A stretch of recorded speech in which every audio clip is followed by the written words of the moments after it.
My Sister, the Serial Killer by Oyinkan Brightwater.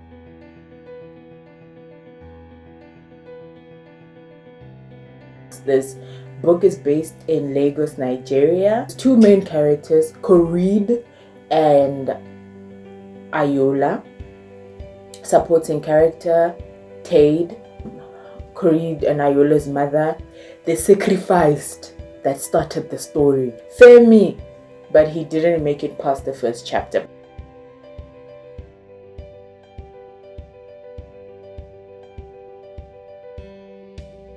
Two sisters, one pretty narcissistic, very beautiful, but I feel like the author did not say she's narcissistic, she just had narcissistic behaviors. Ayola did not have a low self-esteem. How she was described in the book, and I'm quoting, she looked like a Bratz doll, the shape, like she's short and right, and she wears heels a lot, and she has a YouTube channel, and she does designing. And you know, when someone is switched on their feminine energy to like a hyper level, that's Ayola. Koreed, on the other hand, who's a sister, does a normal job. She's a nurse. Her marriage statistics on the scale of 1 to get married, she's like on the, if the world was rid of any other female species, she might have a chance. And that's with a dude who just woke up from a coma. Koreed would go and confess her sins to Muhammad, who was in a coma at that time, and then he woke up because of her voice. But she's probably a really good person, just in a very not healthy environment, and it's hard to be in a healthy environment with somebody like Ayola around. And there's Tade. Tade is the happy doctor. He is really good looking too, and Koreed has tried almost everything. He's a doctor, and she literally has tried everything except wash his socks for him. He's so hard that people will fake an illness to come to the hospital to see him.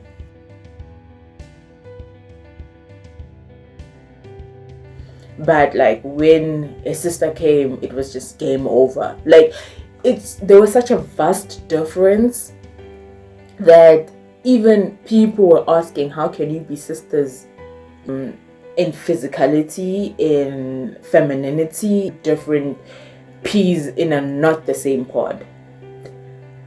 Ayola and Tade get together. She basically knew that her sister was really into Tade. He said, I just want to show you how all men are the same, how it's all about beauty.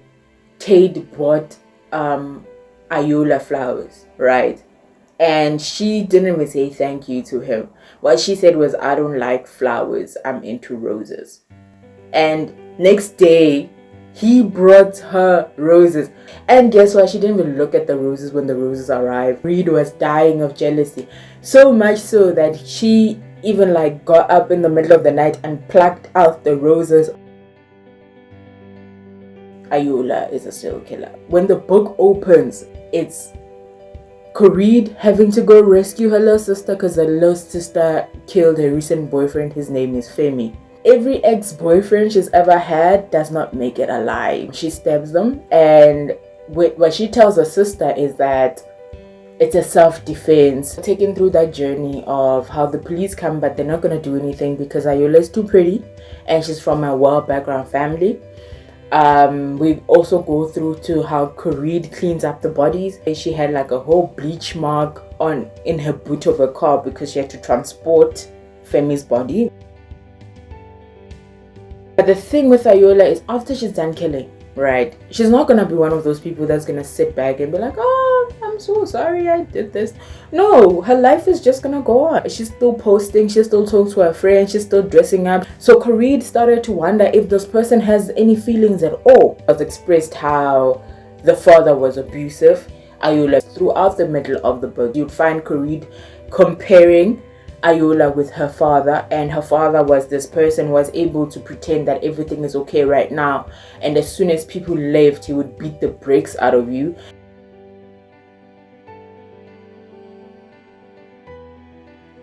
where Ayola got beat so bad because of some guy that actually liked her. At the time when he was trying to like sell her off, he cared about what can he get for a business. He cared about what people thought about him, so he would tell the best stories. And funny enough, when Ayola killed, she killed using a knife. Now her father had a favorite knife that she got obsessed with. Ayola stole the knife and hid it.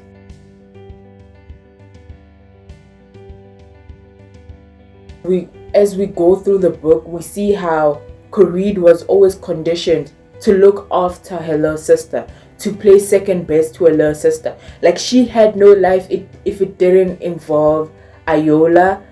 No relationship. The only thing she had was a job, and she would come back from her job. And she wasn't really the most liked at the job. Didn't know how to go with the flow. But when Ayola came to visit her job, everybody started worshipping Ayola. Mind you, at this time, Coreed is the one dealing with all the heat from Ayola's problems. So Coreed is the one that has to deal with the police. She has to pay the bribes that are needed. She has to make sure that the body's not found. She had to even coach Ayola to talk to the police better. So she's dealing with this whole mess that her sister created for the third time, right?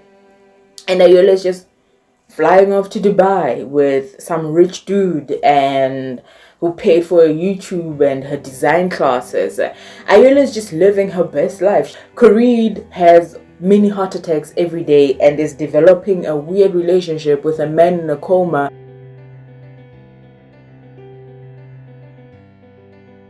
Her little sister flies off to Dubai with some dude, and that dude ends up dead. But it's declared an accident. Now, the thing with Femi, the thing that made Femi last a little bit longer was that the sister was really into posting about him, trying to keep his name alive. But still, because we're in an African country and our policing system is incredibly flawed, they still didn't arrest anybody. Basically, Tate and Ayola together. Tate is proposing to Ayola. He's trying to be the main dude that fixes her because she blatantly cheats on him. And he's like, oh no, I'll fix you. And Ayola tries to stab him and he stabs her. Coreed has to choose between the dude that she's always been into. Even though she saw he was in a relationship with Ayola, she somehow still had like a soft spot for him. Tate lost his license and he went broke. Today Ayola wins another one. I don't feel bad for Tate because he was told but he didn't listen.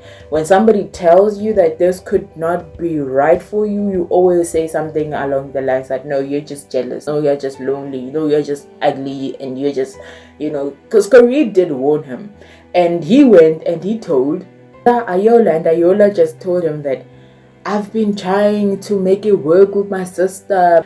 So it's like, it's my sister who does this. Don't you see me trying? Don't you see me coming to the hospital trying to talk to her? So she really knows how to play a victim when it's time for her to play the victim. And I think her looks really help. I wish that Coreed had a happy ending. I wish that Coreed was able to get away from her sister, but I doubt.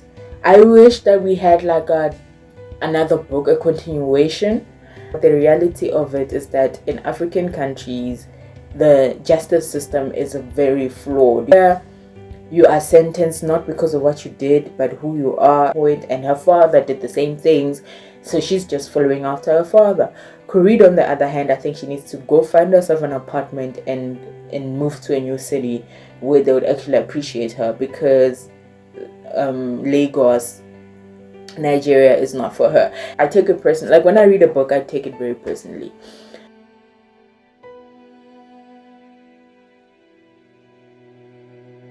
I think it was a brilliant read. I think everybody should read it just to get into this mind frame of just being like, wow, okay, reality versus the fantasy of a happy ending. I think that I want another book. I want all her books. I want to read them. It took me a couple of hours to finish this book. I think I had finished it in one day. I think at most it was like 6 hours or something. But that's what I was still doing chores in between. So it took me a couple. That's how good it was. Not because I wanted to read through it, but because I was so hooked on the storyline. And so for that, I would like to say thank you to the author for giving us such good work. I'd like to say thank you to the viewers for watching me explain a book to you for an incredibly long time. I'd like to say thank you, because knowledge is power and education is freedom. Set your mind free. Bye.